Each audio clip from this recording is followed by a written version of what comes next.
Yes, yes, yes! Thank God! We finally have some new information on what the Star Trek future looks like in film form after having 8 years of teasing of what comes next for that franchise. Let's talk about it. So in case you missed the pretty big studio news break, Paramount and Skydance have basically merged into one company, with Skydance taking majority of ownership over the two studios. And today, Deadline dropped an article about the priority of some of those franchises under Paramount's wing, which includes Star Trek, and we finally have some new information on where it is headed. Two new Star Trek movies are officially in development, not really greenlit or actually happening, just in development, with one of them being the Captain Kirk crew from the last 3 Star Trek movies with Chris Pine, Carl Urban, Zoe Saldana and company, and the other featuring new characters with Andor director Toby Haynes attached, and J.J. Abrams, who directed both Star Trek and Star Trek Into Darkness, is producing both movies. My mind is spinning a million miles a minute right now, and I could not be happier about this news. First and foremost, the news regarding the current Star Trek Enterprise crew with Chris Pine and company from that Star Trek 2009 film.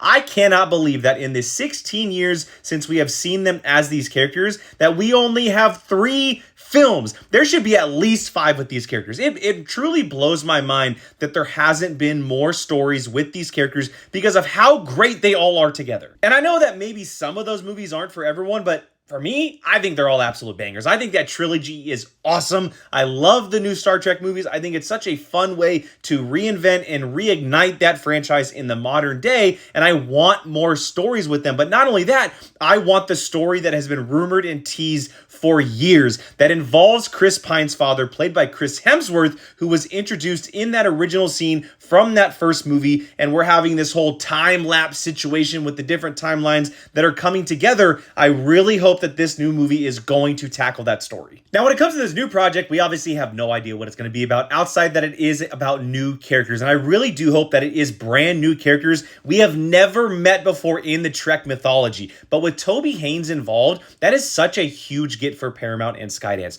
This guy knows how to handle characters and stories with such a delicate touch. He is a part of the Star Wars universe, directing a large part of season 1 of Andor, the first 3 episodes, but also 8, 9, and 10, which was the Narkina 5 arc. If you can't tell, I am loving the fact that we are actually getting Star Trek news, and it seems like we're going to be getting actual Star Trek movies. I like what the franchise has been doing in TV form. I really enjoy Strange New Worlds on Paramount Plus, but Star Trek was made for the big screen. These characters, this universe deserves to live on that big screen, and I really hope we're headed in a direction where we're going to be getting multiple movies in the future.